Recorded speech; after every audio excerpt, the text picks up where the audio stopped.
ਨਗਰ ਅਤੇ ਅੱਜ ਸਭ ਤੋਂ ਵੱਧ ਲੋਕੇਸ਼ਨ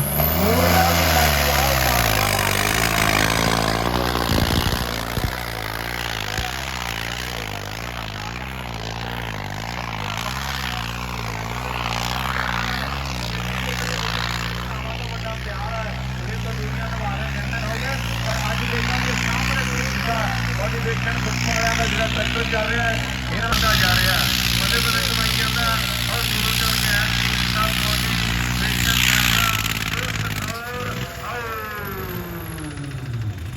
ਕਿੱਥੇ ਆ ਕੇ ਕਰਮਾਂ ਨੇ ਦਿੱਤੀ ਹਾਰ ਵੇ ਘੜਿਆ ਚ ਨਾ ਦੋ ਮੈਨੂੰ ਲਾ ਦੇ ਪਾਰ ਵੇ ਆਓ ਜੀ ਜਲਦੀ ਨਾਲ ਟਰੈਕ ਰੈਡੀ ਕਰਦੇ ਜਿਹੜੇ ਭਰਾਵਾਂ ਦੀ ਡਿਊਟੀ ਆ ਜਿੰਨਾ ਕੁ ਖਰਾਬ ਹੈ ਉਹਨਾਂ ਕੁ ਟਰੈਕ ਰੈਡੀ ਕਰ ਦਿਓ ਜੀ ਦੀਪਾ ਬਾਸੀ ਜੀ ਕਰਿਓ ਕਿਰਪਾ ਸਵਨ ਭਾਜੀ ਕਰੋ ਟਰੈਕ ਰੈਡੀ ਜਿੰਨਾ ਕੁ ਟਰੈਕ ਜਿਹੜਾ ਖਰਾਬ ਹੋਇਆ ਆਪਾਂ ਨਾਲ ਦੀ ਨਾਲ ਰੈਡੀ ਕਰ ਦਈਏ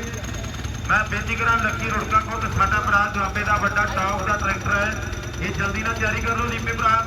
ਨਾਲੇ ਤੁਹਾਡੀ ਡਿਊਟੀ ਜਿਹੜੀ ਸ਼ੁਰੂ ਹੋ ਜਾਣੀ ਆ ਹੁਣੇ ਟਰੈਕ ਜਿਹੜਾ ਆਪਾਂ ਰੈਡੀ ਕਰ ਦਈਏ ਨਾਲ ਦੀ ਨਾਲ ਜਿਹੜੇ ਭਰਾਵਾਂ ਦੀ ਡਿਊਟੀ ਹੈ ਦੀਪਾ ਬਾਸੀ ਜੀ ਕਰਿਓ ਕਿਰਪਾ ਤੁਹਾਨੂੰ ਉੱਪਰ ਜੀ ਹੁਣਾਂ ਦਾ ਬਹੁਤ ਬਹੁਤ ਧੰਨਵਾਦ ਹੈ ਨਾਲ ਦੀਪੂ ਉੱਪਰ ਵੀਰ